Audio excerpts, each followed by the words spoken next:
Om Sahana Vavatu Sahanau Bhunaktu Sahaviryam Karavavahai Tejasvinavaditamastu ma vidvishavahai.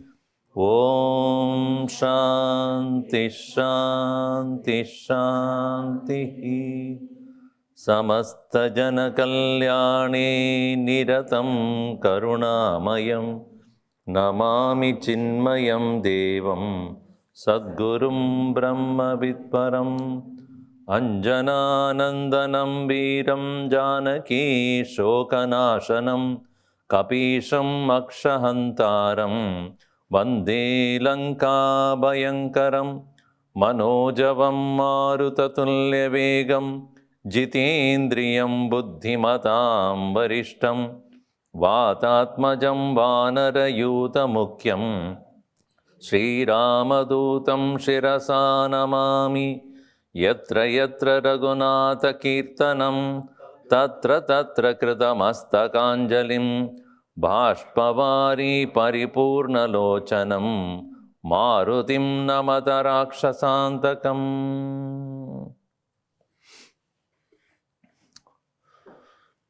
It is by tradition, whenever there is a Ramayana Katha that takes place, there should be one empty seat for Hanumanji.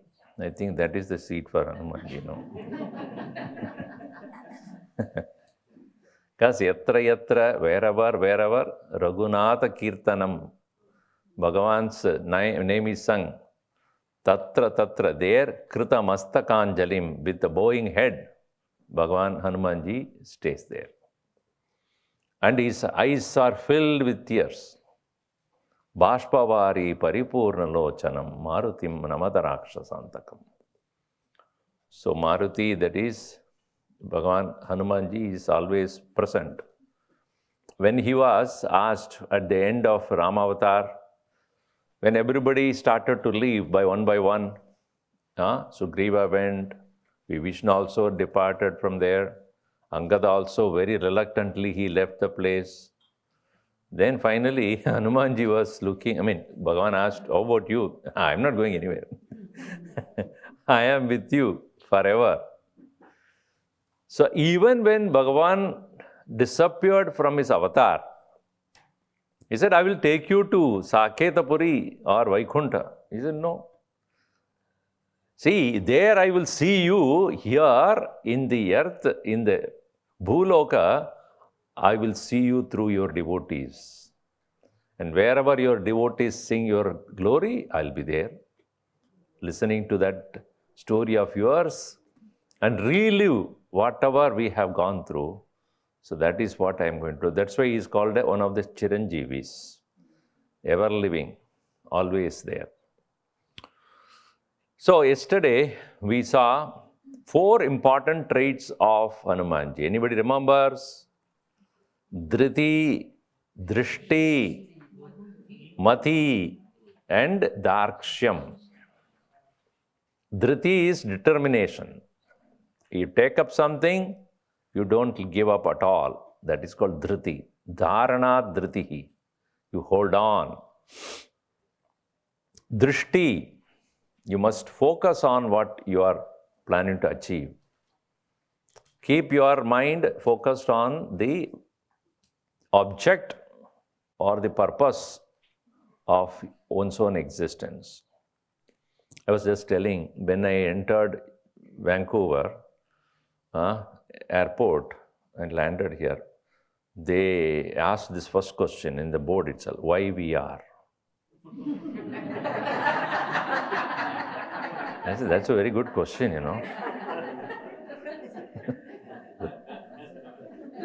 The airport code is why we are. I don't know. So I have to ask question, what is the purpose? Why am I here? Kastvam koham kutayadaha kame janani ko me tatah. Ask this question, why am I here? Where have I come from? What is my purpose? They often don't ask this question, right? So, drishti hona chahiye. But what is the final purpose? Then, mati, intelligently, diligently one should engage in life. And that is what makes a human being different from all other living beings.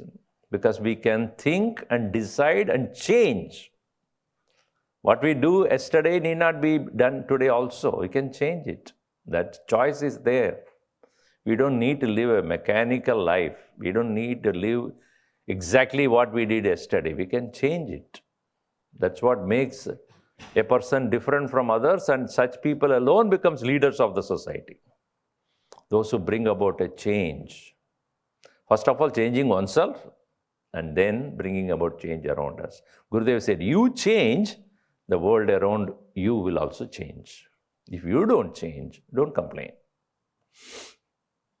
Then the last one is Darkshyam. Darkshyam is strategy. Do things, but how to strategically do, correctly do, knowing the consequences, what is right, what is not right. And that ability to think beyond, that is called Dura Drishti. Ability to think before engaging in action, knowing the consequences, and then doing it correctly. So these 4 traits of Hanumanji we saw last session. Then it is said that Hanumanji is bestowed with 8 siddhis: Anima, Mahima, Garima, Lagima, then Prakamya, Praptihi, Vashitvam, Ishitvam, ityad. So these 8 siddhis. The very word siddhi means accomplishment. Accomplishment. So these Ashta Siddhi means 8 accomplishments. It is not material things. It is not what do I get. More than asking the question, what do I have? Ask, what am I? That is very important. What I have, it came sometime and it will go also. But what am I? So Siddhi here means to introspect on how my life can be bettered, made better by understanding these siddhis from the standpoint of Adhyatma, self-development. That's why Bhagavan Krishna also said, Adhyatma Jnana Nityatvam Tattva Jnanartha Darshanam. In the 20 values he enumerated in chapter 13 of Bhagavad Gita, Adhyatma Jnana Nityatvam Tattva Jnanartha Darshanam Etat Jnanam Iti Proktam. So, most important is Adhyatma Jnanam. Adhi Atma. So, that's why we is Adhyatma Drishtya. We look at the siddhis here. So, we read the verse 2 first, and then we'll go to the third one. Anima, Garima, Lagima, Mahima, Praptischa Prakamya Vashitvam, Ishitvam Yidi Ashta Siddhayah, Vakshyam Yaduna Yatatma Drishtya, Yata Atma Drishtya Vakshyami. Aduna, now. From the standpoint of Adhyatma, Atma Drishti. Now, each of those siddhis, from the standpoint of our own personal spiritual growth. The first one is Anima, meaning, literal meaning is to become small. And nobody wants to be small, right? Everybody wants to be big only. If you ask a child, a 4-year-old, what do you want to be? I want to grow big. I want to grow. Right? Always they wanted to become bigger because they always look up to somebody who's grown up, maybe a brother or somebody's cousin or something. I want to be like, grow big. And they want to grow old also. But after some 30, 35, what do you want? I want to be young. What an irony, isn't it? When you are 18 or 20, I want to be grown up first. And after some time, they say, no, I want to go back to become young. So we want to be young, but we cannot do anything. So that's why we put makeup, to make up. So one lady was putting on a makeup. The son came. Hey, mom, what are you doing? I'm going for a party. And so I'm putting a makeup to look young. Okay. After some time, she heard that the party was cancelled because of COVID. So she decided to remove that makeup. So the boy came. So you gave up. You can no more look young, you gave up on that. So Anima literally means to become small. But nobody wants to be small. So what does it mean? Yesterday we saw that how that Surasa, she went on and on and on and on and on and on, expanding her mouth in 100 yojanas, and Hanumanji was equally competing with her, only to become small, and went into her mouth and came out. Because she said, anything that passes by, I have the boon of swallowing them up. So you have to oblige to that.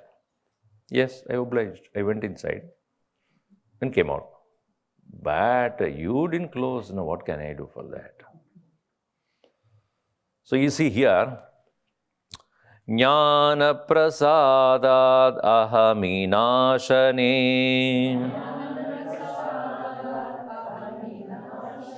nirvasanaya viramita vritya anahankarat anima siddhi Dvandva vimokshat bandha vimuktihi. Jnana prasadadahaminashane nirvasanaya viramita vritya anahankarat anima siddhi dvandva vimokshat bandha vimuktihi. What makes one feel taller or bigger than others? In today's world, what we find is all the kids are told to become individualistic. You must prove your individuality. And it is no doubt for creating confidence in the mind of a child that this is important, that you must stand for something. You must prove yourself. You must know what you can do. You must be unique. You must show what talents you have, all that. But the lopsided of that is, one feels that I'm great. Nobody like me. Then there is a pride. There's some kind of ego that comes. Whereas Vedanta says, Anahankarat anima siddhi. When there is no ahankar, then only you understand what it means anima. Becoming small does not mean undervaluing yourself, losing self-confidence, or inferiority complex. None of those. Bhagavan Sri Rama, even as he obliged to the words of Dasharatha, he did not become small. He became big. Though for others' point of view, it looked like a weak situation. Why Rama should oblige to this? He could have easily said, no, you have already selected me. Bharata is not here. I would take up the kingdom. After all, I am the first son. But he did not do. Because of which he became great. See, in a situation which is temporary, we think we have won that situation.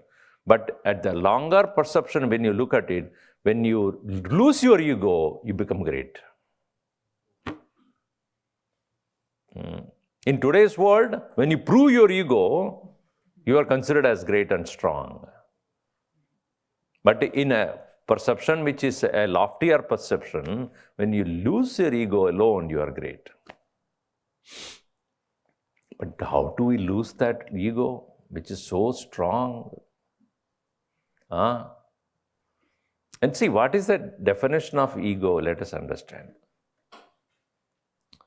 Ahankara samantavyaha jnatavyaha tadatmat kila jayate. What is ahankar? Ahankar is tadatmya, meaning tad atma idi bhava. In anything we have identification, that is the ego. Anything other than you have identification, this is me or this is mine. Immediately ahankar starts.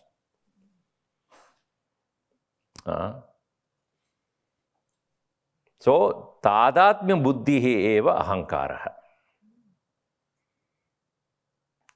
In this is interesting thing is the ahankar takes place for different people on different things and in the same person at different situation on different things.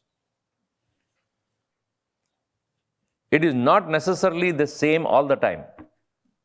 If you look at a small child, maybe a year-old or 2-year-old, it has ahankar with the toys.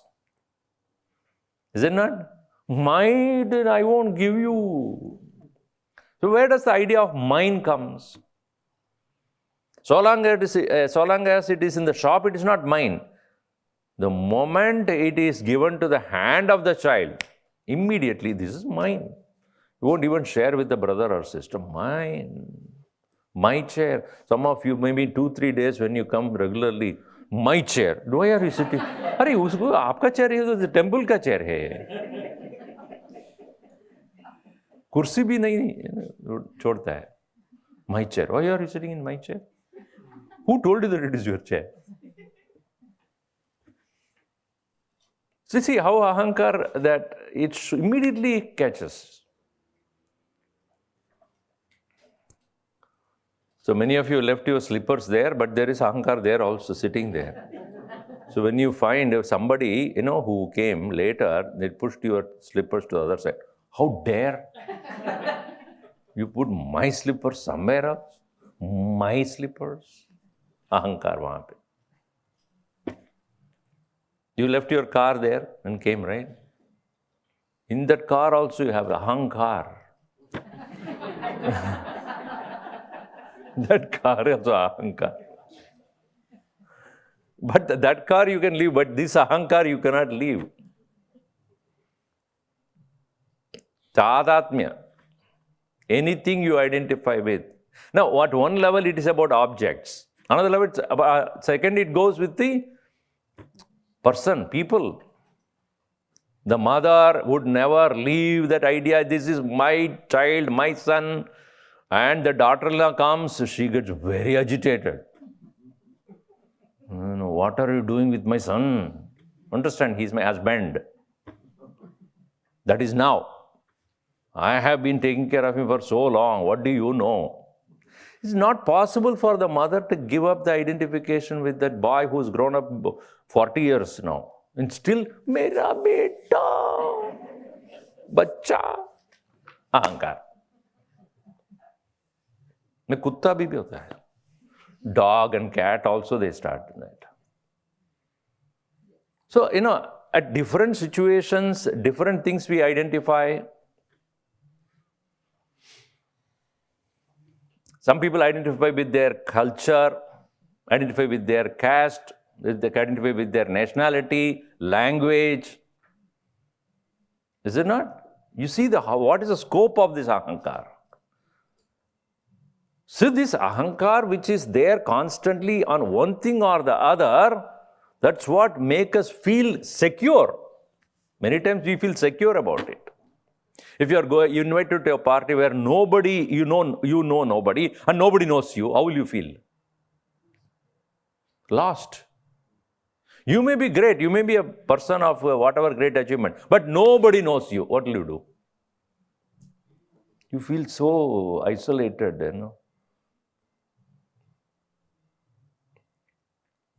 It is as stupid as I go to the airport with this dress and nobody does namaskar to me. And here, so these fellows, they don't know who's a Swami, you know. That is my stupidity. I'm expecting that. So always we identify with something which is so insignificant, tuchha. And with that even insignificant things, we feel very significant about it. So with one's own family or tradition and culture and nation and this language, people and so many various ways we identify. Vedanta says your true identity is only one, Atman, you are that only. Everything else is not you. That's why when Arjuna identified with his own position at that point where he said, I will not fight, because he was so afraid, if I fight and then even if I win, people say he won killing his own cousins, his own uncle, his own guru. He is so identified with that very situation that way, he said, I will not fight. That is when Bhagavan said, Ashochanan Vashochastvam Prajnavadamscha Bhashase Agadaasonscha Na Anushochanti Panditaha. Man of knowledge would not identify with anything that is subject to coming and going. And you are identified with that and talking like a wise person. So, anahankarat anima. The siddhis where you understand the ahankar which is bloating you up. See, if I am to talk to you all the time about what great I am and what all I have achieved and what all after some time, you feel, why boasting yourself him too much? I don't want to listen to him.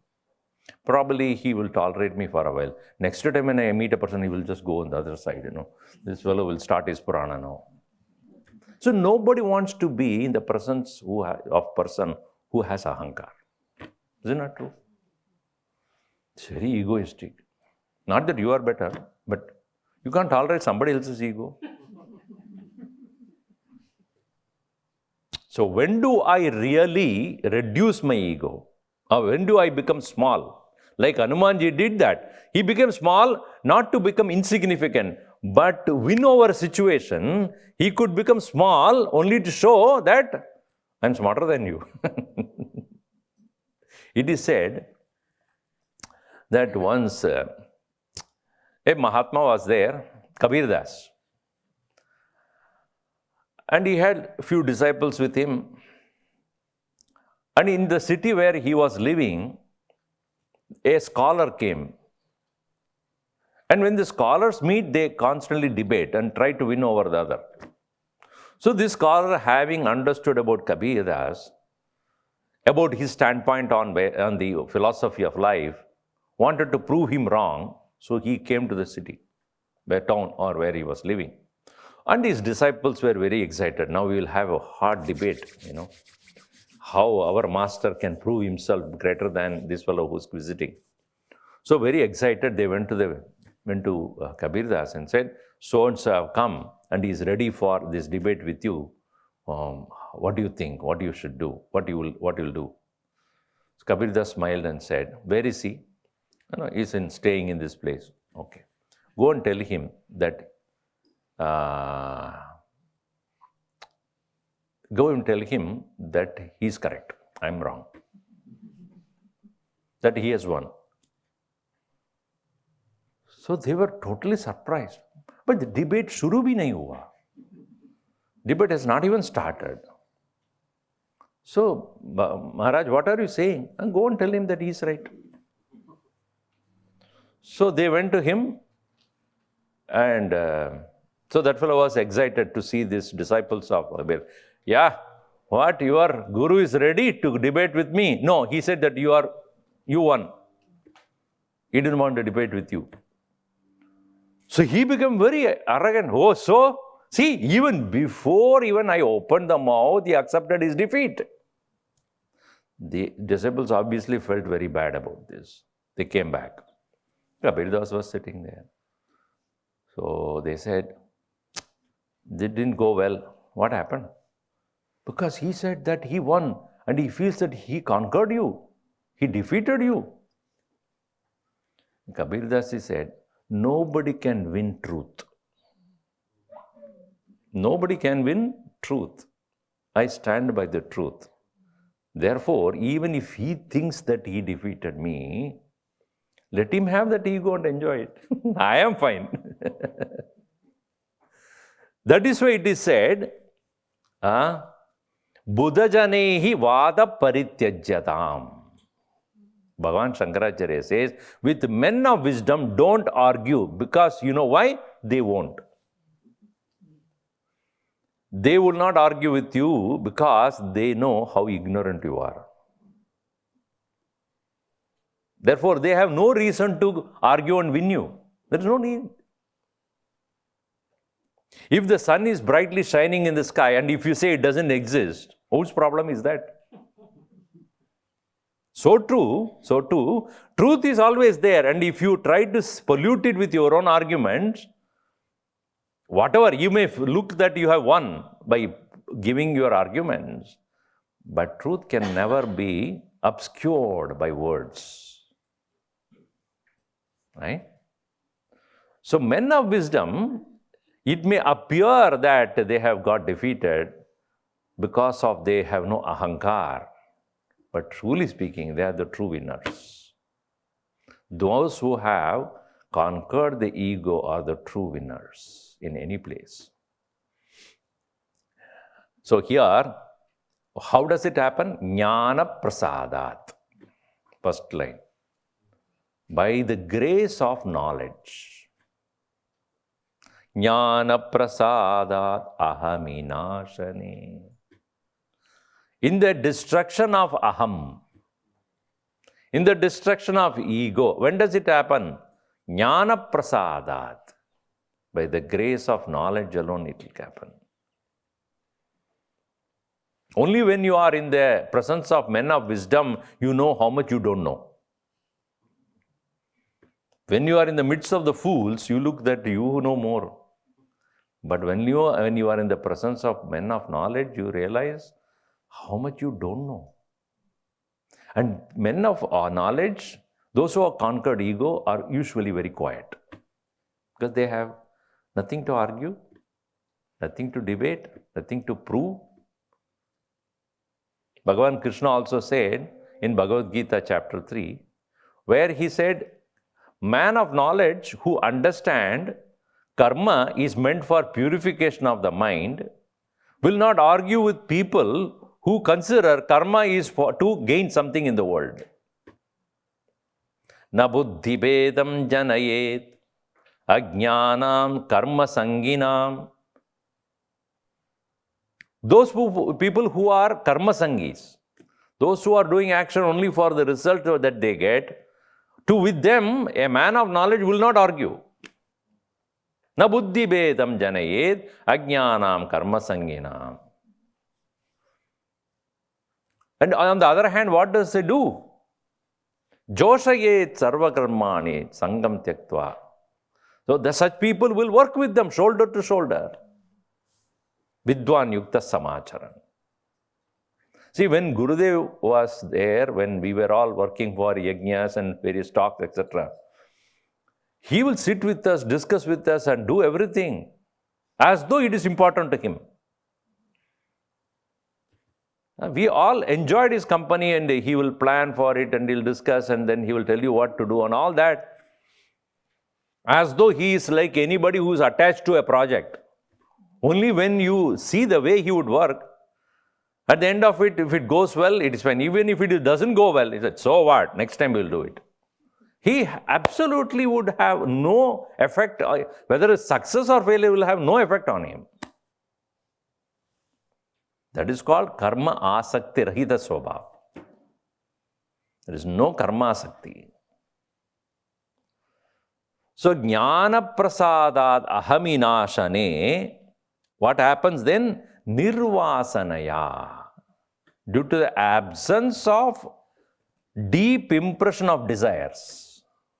Nirvasanaya, viramita vritya, with the thoughts are going down, viramita, what you call decrease of, in elimination of what? Vritti.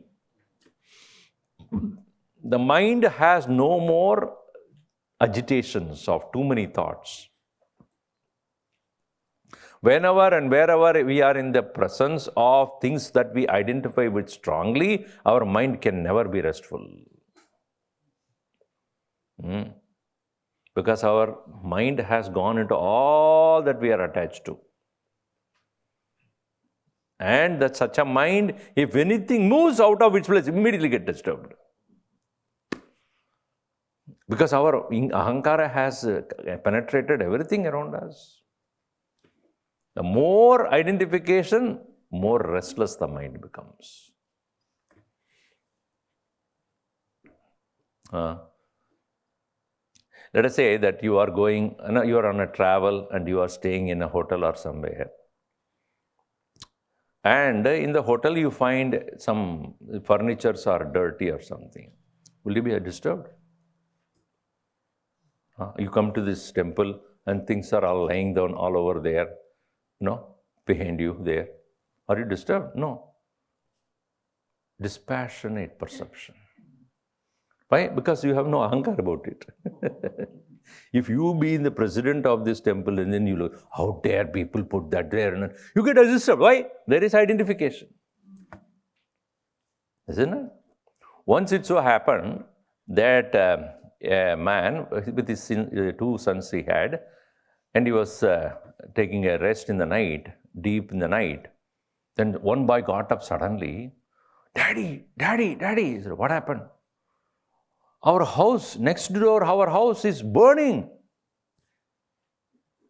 That man got so agitated. Come on, he woke up the entire family. Come on, let us pour some water. Call the fire brigade. And then he was taking the water and throwing and then all that.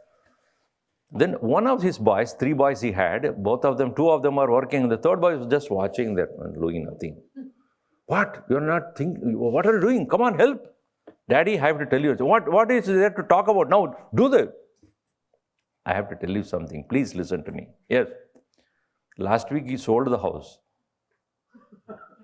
Oh yeah, let us go to sleep. Situation is the same.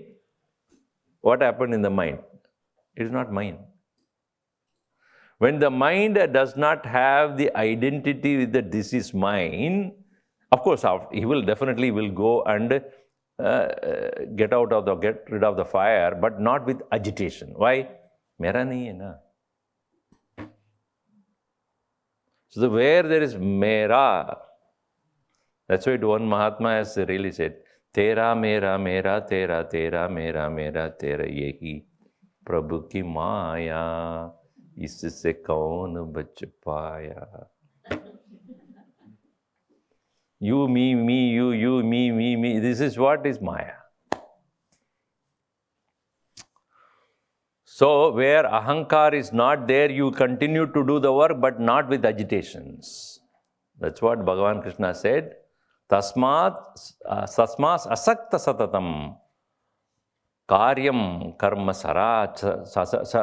karyam karma samachara. Do your action. Tasmat, therefore, asaktaha, without attachment, satatam, always, karyam, what is to be done, karma, samachara, do it. Asakto hi acharan karma, when you do the action without this attachment, paramapnodi purusha, you will get the highest. So, a detachment Or anahankara cannot come because of any decision you make. It should be the grace and blessing of knowledge. Then only it is steady. Our detachment is only smashana vairagya, Smashana vairagya, So when you are near a dear person or somebody who died recently and you go there, kya leke gaya wo? What did he take? Oh, so long he worked, so much money he had, saved. But when he went, nothing he carried. What is there in this world? Nothing we carry. Only 1.5 days it stays. Again, you back to same thing. So this is called smashana vairagya. Temporary. Only knowledge can give you permanent vairagya. Kasya sukham na karoti viraga. Bhagavan Shankara says, what joy that vairagya cannot give. But that vairagya, that renunciation of ahankar should happen out of correct knowledge. That's why it is said, vivekat vairagya. By the correct understanding alone, vairagya is possible.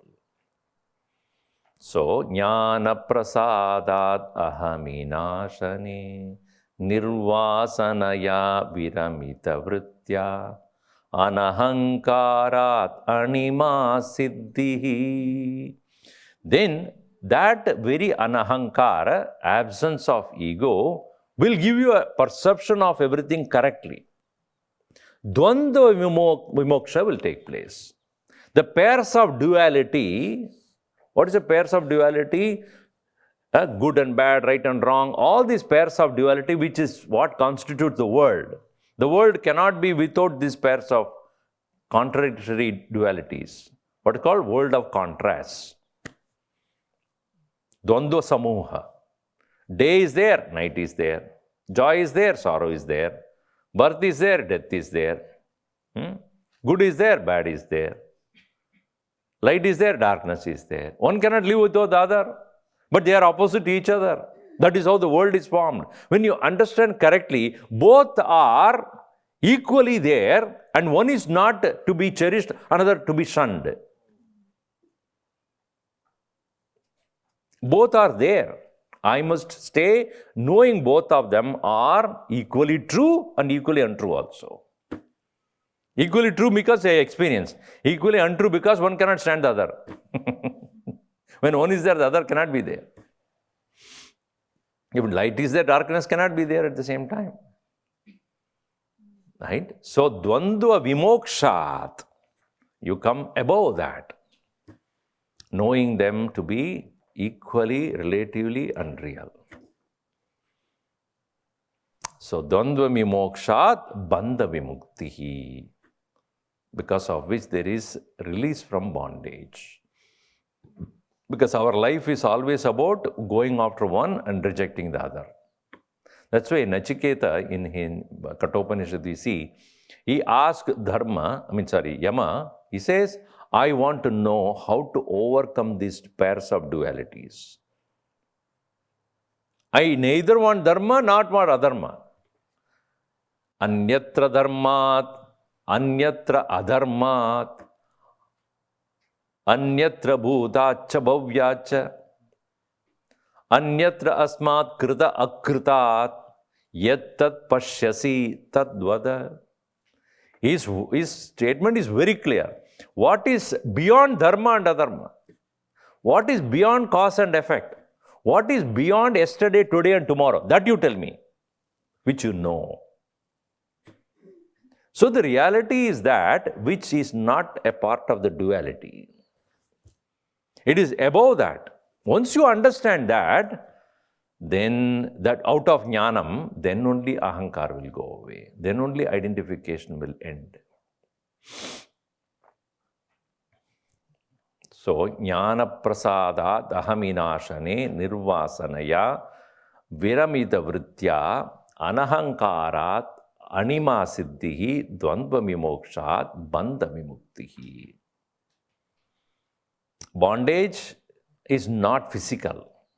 None of us are bound physically, are we? We are not physically bound to each other. When we say we stand, as a one family bound to each other. What? With love and respect. You're not physically attached to anybody. Our mind goes on clinging on to things. That is bondage. That bondage of the mind must be overcome only by the knowledge. Because if it's a physical bondage, obviously you have to do something physically. Our Guruji used to say, Swami Tejamanji, he said that psychological problem cannot be overcome by physical adjustments. So if you are angry, what you should do? Go and stand under a shower. Will that solve that problem? No, you will get fever and you will forget about your anger. One person said, whenever I got angry, I went under the shower. And what happened? He said, I never came out of it. Because I'm constantly angry. How can anger be overcome by taking a shower? It's only temporary relief. Again you get angry, freshly angry. Now you got freshly taken shower also. So similarly, ajnanam, which is a situation which is spiritual ignorance, cannot be overcome by a karma, by an action. Any action, no action will reduce that. Because bondage is being in the mind, physically you cannot do anything to get rid of it. Therefore, jnana prasadadeva, by the knowledge alone. So, in essence, what is anima? Anima is becoming small, which is what is becoming small, where you get rid of the bloated ego, ego being that which is constantly identifying with something or the other all the time, is that which is causing the bondage. Because in our life, we are not able to think ourselves to be independent of all things that we are now thinking that it is mine, it is me. We are not able to come out of it. So once by the knowledge, when that is taken care of, you become small in the sense that you will not have the bloated ego. And that saves you from all troubles. Like the Hanumanji did when he entered into Surasa's mouth and came out without feeling that he is small, but he conquered that problem. Whenever you have an ego clash with anyone, you do only one simple thing. You are right. Finished. No more arguments. By saying so, not that you got defeated, you solved the problem at that point. Let him think whatever he wants to think. If you think he won, let him be so. But in our case, what happened? Because of our habitual traits, no, how dare I want to prove myself better than him. All the time we keep fighting. So, anahankarat anima siddhi. Continuing, what is that next one? Garima. Garima means to become heavy. How to become heavy? Swamiji, nothing. 3 times a day eat McDonald's, you will become heavy.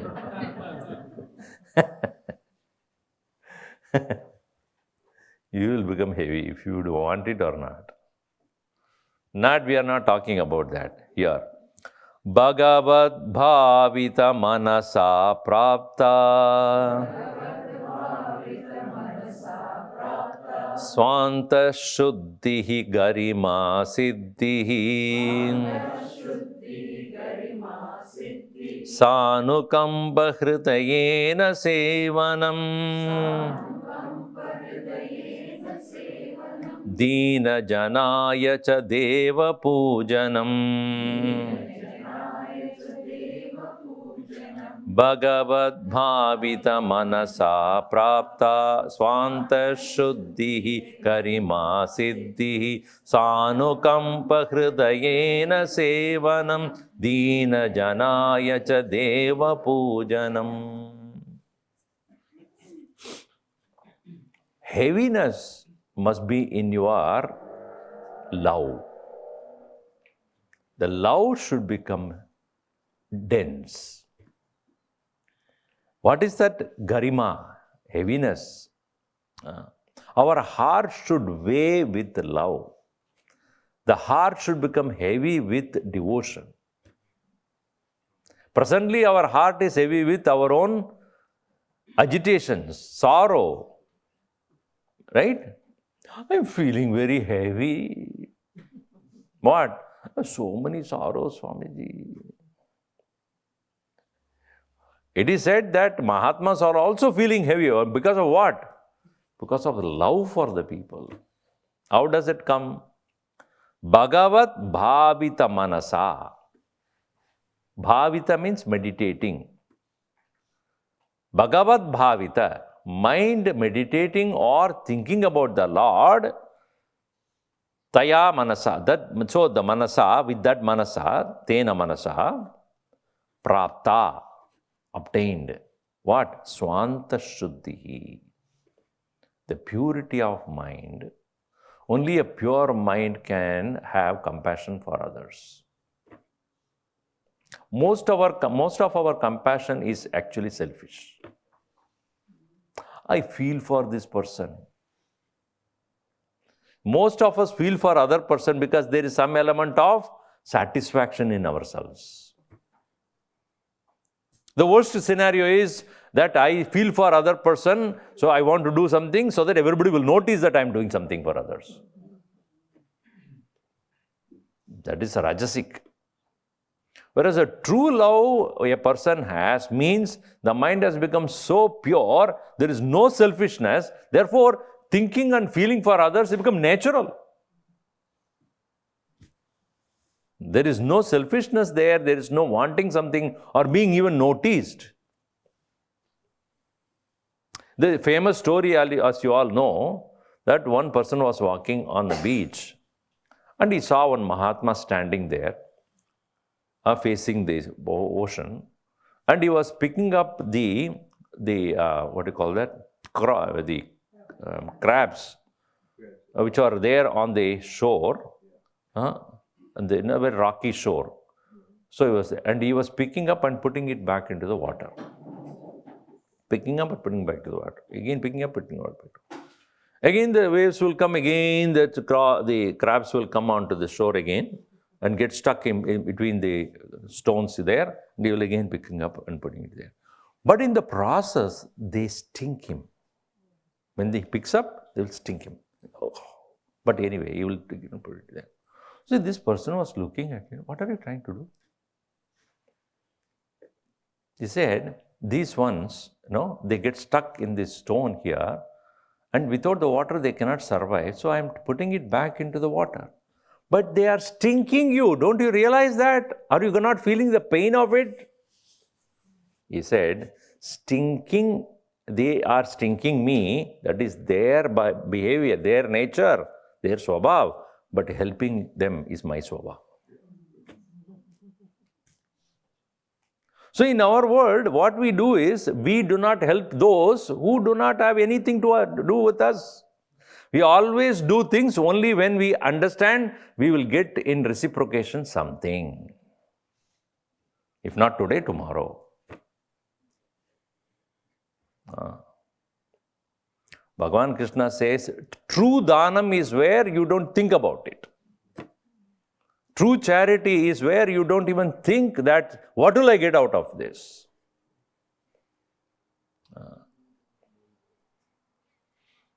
So here, how does it happen? Bhagavat bhavita manasa prapta swanta shuddhi. The purity of mind gained out of devotion to the Lord. Bhagavat bhavita manasa prapta swanta shuddhi garima siddhi. The heart should become heavy with compassion.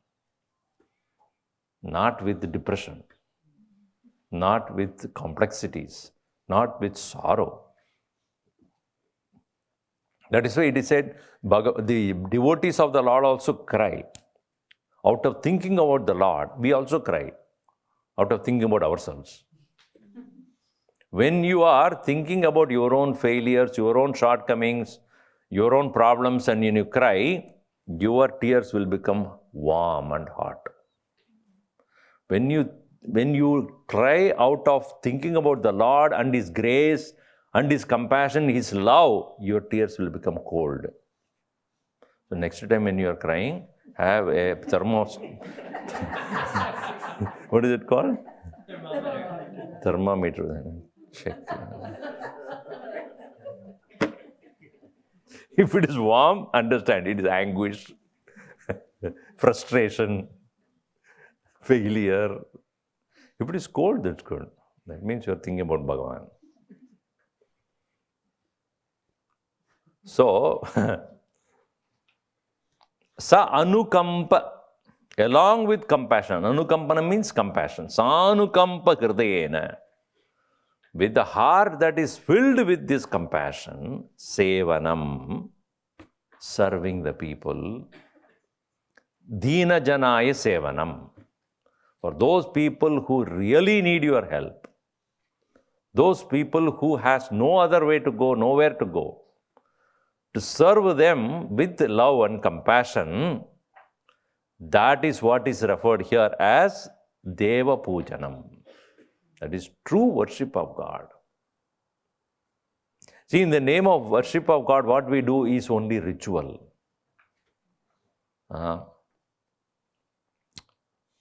And when it comes to ritual, first thing you state to the Bhagavan is what I want. Isn't it? You might have seen the priest doing this sankalpa before the puja. A whole long list of things. I want this, I want that. Om Mamabhata Samasta Durida Kshaya Dwara Shri Parameshwara Pritirtham Jnana Bhakti Vairaksitirtham Vidyamane Pratirtham Mama Kutumbasya Jiva Ajivana Arogya Siddhyartham Sarva Shuddhi Papitartham Vidhi Prapti. Goes on and on and on and on. Bhagavan says, no, when are you going to finish this? Because before even starting the puja, we state what we want. So Bhagavan smiles. This is for this purpose only you came. Think about you going to somebody's house. So first thing, as soon as you go to that person's house, he said, before starting anything, I'll tell you what all I want from you. What do you think that person will do? Kyun aaya? Why did you come here then? To take everything from me? So that's why Bhagavan says that 4 kind of devotees come to me. Right? Chadurvida bhajante mam jana sukrudinorjuna. Arto jignasur artati jnani chaparadarshabha. Tesham jnani nitya yuktaha ekabhaktihi visheshyate. That ekabhakti is what? This vishishta swabhava of a jnani. And all others, artaha, jignasu, artarthi. There are 3 other types of devotees. Artha means those who have arthritis. Meaning, those who have physical problems, they go to Bhagavan, they tried everything else, homeopathy, allopathy, all pati, and then go to Tirupati. Sripati, then Ganapati, Because I had tried all other patis, nothing worked. Finally, I have to go to him. So, Artha means those who have physical affliction. Jignasu means one who want knowledge about the material things in the world. Artharthi means one who want wealth. But he says, these people come to me to ask for something which I have, not what I am. They want what I have, not what I am. Jnani is the one who comes to me and says, I want nothing, I want you. I want you, meaning I and you is one. This want I want to realize. Tesham jnani nitya yuktaha ekabhaktihi vishishyate. Priyohi jnaninaha atyartam aham saja mama priyaha. He is most dear to me because for him I am the most dear.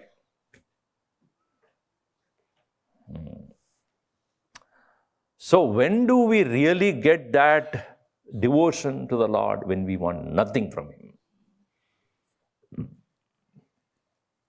So when a small child is there, the child is having no ego. It will smile, it will play with you. So you also play with the child. because there is no ego clash. The child does not have an ego, and with the child you don't have an ego. Right? So you take, and then, it's so innocent, and then you are able to play with. The moment the child is told by the parents, go to that uncle, he will give you chocolate. And don't go to him, he will give nothing. So the child also slowly gets polluted. If you go, he will not come next to you, he will go to somebody else. So the mind of the child is also polluted about, I get this from this person, I don't get that from that person. And as it grows up, it started to choose. The innocence is gone. So you also, when the child grows up to become an adult, you don't have the same attitude with the child. Once I was in the airport, and I was sitting there, one young child, she came, and he smiled and went to the next one, smiled. And so everybody was so happy. The child was just moving around, just smiling at everybody. So I thought I should also do the same thing, Think about that. When you go in front of them and smile, what's wrong with this person? So when it comes to a child, you accept, right? You don't think it's wrong by the child doing that. You try to do it.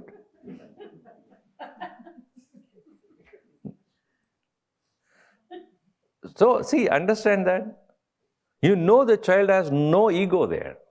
Therefore, when it smiles, it doesn't want anything from you. When a Swami smiles at you, what? What does he want now? So immediately our mind thinks about, why is he smiling unnecessarily? So here, that Swanta Shuddhi, where the mind seeks nothing. And how does it happen? Bhagavad Bhavita Manasa Prapta Swanta Shuddhi. Where the mind has started to meditate upon the Lord, and from the Lord himself I do not want. He has everything. He can give me everything, anything. In spite of that, I don't want anything. See, if I go to anyone else, I get whatever he has, and whatever he or she has is only limited. When I go to Bhagavan, he can give me a whole world also. But to him also I don't ask anything. That is when our mind becomes completely pure. If I want nothing from God, from the world, what do I want? Which can give only little things. So, Bhagavad Bhavita Manasa Prata Swanta Shuddhi Garima Siddhi. That is what is called true compassion. And with that mind, Sanukampa, without that mind which is full of compassion, Sanukampa Hridayena Sevanam Dina Janaya. The true service to the world is only when you realize that Bhagavan is present in all of them. He is receiving through them. That's why it is said in our Upanishad, when you are giving as a charity, give with fear. Shraddhaya deyam. Give with faith that you are giving to the Lord. Ashraddhaya adeyam. If you don't think that you are giving to the Lord, giving back to the Lord, don't give. You have received enough from Him and you are only giving a little back. With that Shraddha, Bhagavan is there in the person whom I am giving. So I am not giving to this person, I am giving back to the Lord. That Shraddhaya Adeyam. If you do not have that Shraddha, don't give. Ashraddhaya Adeyam, Shriya Adeyam. With joy you give, maximum you give. Bhiya Adeyam. With fear you give. What the fear? May the Lord, who is gracious, who has been there in everybody's heart, may He please accept what I am giving. With that fear. May He not reject this. Hriyadeyam, with joy you give. Samvidadeyam, with understanding you give. This is how the Upanishad says how to give anything to anybody, how to serve the people. So, Sanukampa Hridayena Sevanam Dina Jnana Yajna. That is called Deva Pujanam. That is a true worship of God. Anything else we do in the form of rituals and all other things, without the Shraddha when you do it, Ashraddhaya hutam dattam atakshinam, Bhagavan Krishna says in 17th chapter. Anything that you give with no Shraddha and no faith, with no love, with no devotion, then it is called tamasic.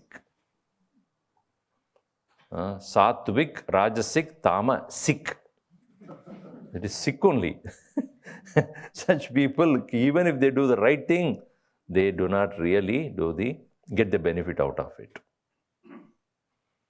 So here, with that mind which is Sanukamba Hridayena Sevanam, Dina Dhanaya cha Deva Pujanam. So Deva Pujanam, really speaking, is going to give 5 kinds of siddhis to you. Any worship of God will give you 5 siddhis. First one and foremost one is asana siddhi. When you sit for, doing upasana for the Lord, you should not get up. The training of the whole body is, when I sit for worshipping of God, I am not going to engage in anything else. Like you do when there is a IPL match. Right? Stuck in the sofa. That's it. I don't move. But here it is, that is called Upa-asanam. Deva Upasana means what? Sitting near God. Devasya upe samipe asanam. Sitting near the God. Meaning, don't think that it is some stone or some vigraha there. It is God. Think that way only. Right? Even if the Shivalinga is in front of you, don't say, oh, Stonaya Namaha. You don't say that. Granite Aya Namaha. No, you say Shivaya Namaha. Because this is not granite, even though it is made of stone only, but you don't consider it as a stone. It's Bhagavan. That's why when you are starting the puja, you first invoke him from your heart to the form. Right? You hold your hand, put your hand on your heart and say that I am now offering to the Lord my own being. That's why it is said, Shivo Bhutva Shivam Yajet. Become the Shiva before you become worshipper of Shiva. That's why we wear the symbols of Lord Shiva before we start the process. You have become Shiva, and then you are invoking Shivatva in you, and then you are putting it in that Shivalinga. If you are a worshipper of Narayana, then you have to wear the marks of Narayana before you start. You put that Chandan and then Nama, and then what is that? You have already identified yourself as Narayana. Then you invoke that Narayana in that form. So first one is Asana Siddhi. Then in our tradition it is said Prana Shuddhi. You need to purify your prana. That's why Prana Ata Pranayamaha. You make sure that your prana is purified. Slowly. Then after Prana Shuddhi is done, then Vak Shuddhi. You chant mantras, not worldly things. You chant mantra. So only to make yourself sure that your words are purified. And for that, Achyudaya Namaha, Anandaya Namaha, Govindaya Namaha, you take the water, Achyudananda, Keshava, Madhava, Narayana, and all that names of the Lord when you chant, Vak Shuddhi takes place. So first one is Asana Siddhi, then Prana Shuddhi, then Vak Shuddhi. Then as you start engaging in offering various Shodasha Upachara, then become Manas Shuddhi. So Manas Shuddhi means mind gets focused. Mind becomes one-pointed. Ekagrata Chintanam takes place. Mind will not deviate because your only intent now is to keep in mind the Lord of my worshipping, and all other thoughts are unnecessary, discarded, or will think about it later, not now. Chitta ekagrata or chitta shuddhi. Finally, Atma Tripti. Meaning you have connected with God.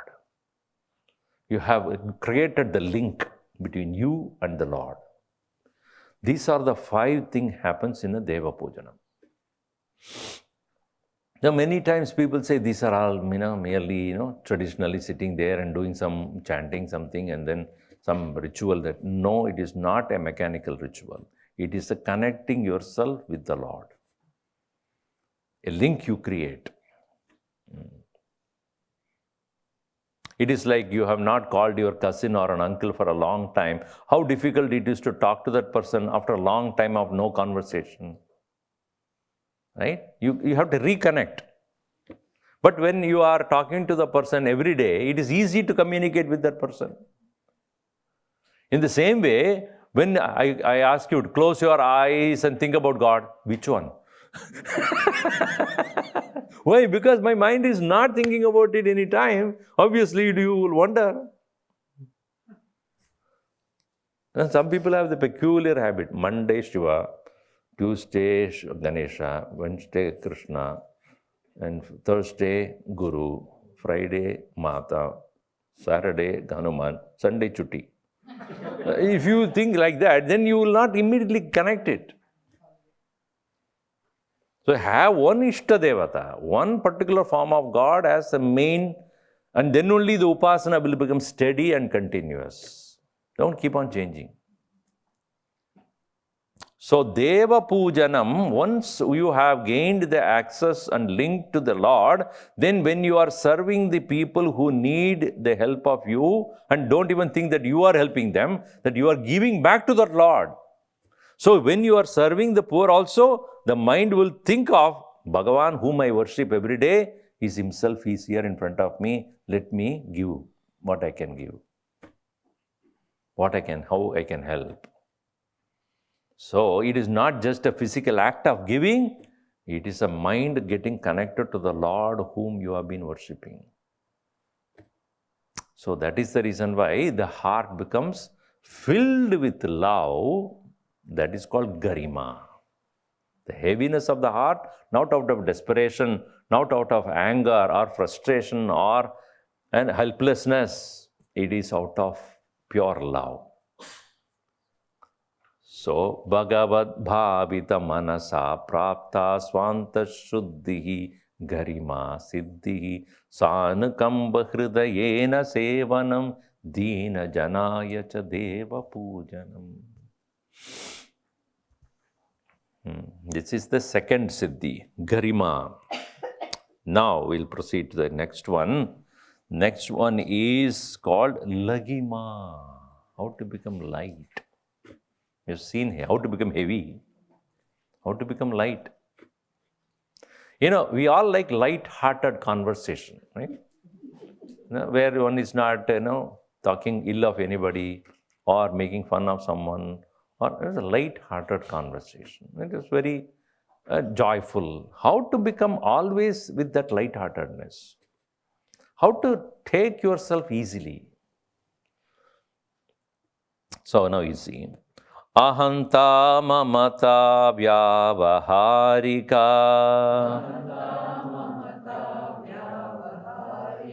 evam buddhva badita vridhya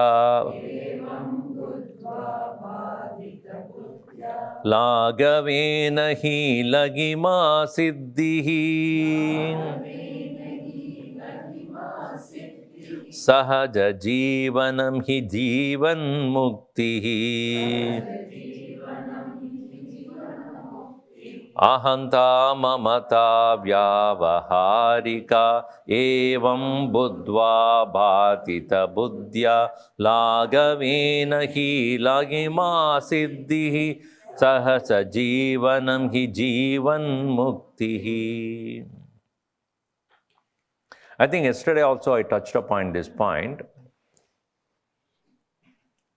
that vyavaharika satta, transactional reality, paramarthika satta, absolute reality, and pradibhasika satta, Pradibhasika Satta means perceptual reality. There are three kinds of realities we should understand. Now, let us understand what is Vyavaharika Satta. Now, you are seeing me, I am seeing you. You are hearing me, I am looking at you. This is Vyavahar. Vyavahar means transactional. This transactional reality is considered to be real by us. Most of us consider this world which we are perceiving and experiencing. This is considered to be so real to us because I can touch, I can feel, I can smell, I can see, I can hear, right? But as even you are looking at me, all of you, each one of you must have an idea or notion about me in your mind. Some people may like me, some people may not like me. So in our world, when we are working in the Vyavaharika Drishti or Vyavaharika Satta, our perception also changes according to our relationship with that situation based upon the past experience. Let us say that I am introducing you to a person whom you have never met before. And before I introduce him really in person, I tell you, this person is a chalak, You be very careful with him when you is talking to him. He can take you for a ride. Okay, Hari, this meet Mr. So-and-so.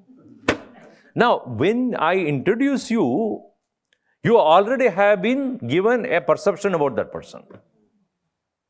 So even if that person is truly not a way I describe him to be, but your perceptual reality is changed until he proves otherwise. Correct? So perceptual reality is individualistic.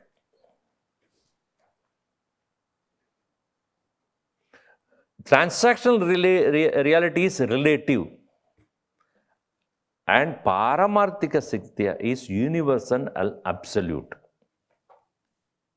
Universal and absolute.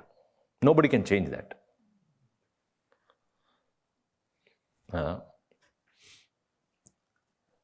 In Vedanta, we say the absolute reality is not somebody's perceptual experience. It is not according to somebody's perception. If you say fire is hot, it is not my opinion. In giving a simple example, fire is hot. Is it an opinion? Shraddha? I have faith that fire is hot. No. I believe the fire is hot. No. I have an opinion that fire is hot. No. I think the fire is hot. No. What is it? Fact. It cannot be changed. Right? Fire is hot cannot be changed because I am thinking of something else. Just like fire is hot is a factual reality, nobody can touch it, nobody can do anything. So too, truth, Paramartha Tattva is, it is. Nobody can bring any change to it. You see it as it is or you don't see it. Only two options you have got. You see it as it is or you don't see it. If you see it in any other way, it is wrong. That is why it is said, Yat vacha anabhyuditam. Because it cannot be described by words, because when you try to explain it, you are putting your own ideas about it. Yadgatva nanivartante aprapya manasasa. Even words cannot go, mind cannot even comprehend that. Because its absoluteness, its nature of being what it is not comprehensible by the senses, much less you can do with any other thing. It has to be understood as is. That is called Paramarthika. So, Vyavahara is relative. So, the way I relate with you or somebody else relate with you is so different from each other. This is relative. And my opinion, my way of looking at things, and the way I come to conclusion about the world, that is perceptual reality. Another example for perceptual reality is what's called pradibhasika satta, is where you have a dream and you experience a dream. Even though you experienced it, you cannot share it with others. Can you? Even if you say and talk and describe everything, but you cannot experience what you experienced. It is extremely individualistic. Right? My dream, you cannot participate. My dream, you cannot experience. Can you? So what Vedanta says is, reality, absolute reality is not perceptual, not transactional, it is absolute. Only when you have the access to the absolute, your heart becomes light. The lightheartedness is because you are not engaging in the world at the relative level or at the perceptual level. You are engaging in the world at the highest level. And what is that highest level? Means that the one, which is what everyone is, cannot be changed at all. It remains the same. Trikale abhi abhadida vastu swarupaha atma. The atma is that unchanging, unadulterated presence. Cannot become false at any time. That's why Bhagavan Krishna says to Arjun, Nasato vidyate bhavaha na abhavo vidyate sataha ubhayorabi drishtantaha tu anayo tattvadarshibhihi. That reality can never be otherwise. Na asataha bhavaha drishyate, na sataha abhavaha drishyate. The reality never becomes absent. Relative things never really present. It's a very profound word he puts there. Reality never becomes absent and relativity never becomes present. If you understand this, you will know what it really is. So here, what is that which is at the relative level? We are ahanta and mamata. As we explained also, I and mine. Ahanta mamata vyavaharika. I and mine is the transactional level. And in the transactional level, everybody is holding on to their own pet opinions, pet ideas, pet feelings and pet emotions. And even in a household, when a person is going some experiences and others cannot participate, she or he gets very frustrated. You don't understand me. You cannot. Why? I cannot live your life. What you are experiencing as your emotions and feelings, nobody else can participate in that. They may probably become compassionate, sympathetic about it only, but they cannot become part of that experience. It is ahanta and mamata vyavaharika. Understand that to be a transactional reality only. Evam buddhva, having understood this, bhatita buddhya. This is the most important thing. All that is happening in that transactional reality level is only temporary. This you understand. Bhadita means where it has become falsified. It becomes false. What it becomes false? Anything that cannot stand questioning is false. Is it not? Anything that cannot stand inquiry is false. If it's a false witness brought by police or the lawyer, when you start cross-examining, you will know that he is false. Right? You will question him left and right and really know whether he really saw the murder or he has been set up. So false witness is only will disappear only when you do the enquiry. Therefore, when you do the enquiry into that, your so-called transactional reality, it will fall. That is called badita buddhi, falsified notions.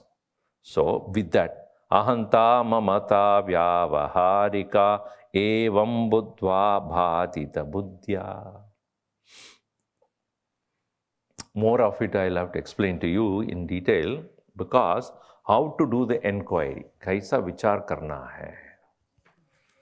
See, vichara, enquiry is what would make your mind very light. Otherwise, the mind is caught up in so many notions and misunderstanding, and many of them do not want to do any vichar at all. So when I tell my students, do some vichar, they say, Swamiji, uske liye aap hai na? ये करने के लिए you do the vichar and do the prachar. So, but for my freedom, I do vichar. But your freedom, you have to do the vichar. Bhagavan Shankaracharya says in Vivek Chudamani, if you are hungry, you have to eat. Now I cannot eat for you. If you want to become free of your own misunderstanding, you have to do the vichar, not somebody else.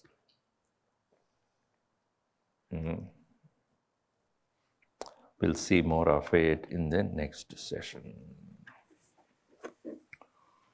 Om sarve bhavantu sukhinah, sarve santu niramayah, sarve bhadrani pashyantu, ma kaschid dukkhabhat bhavet.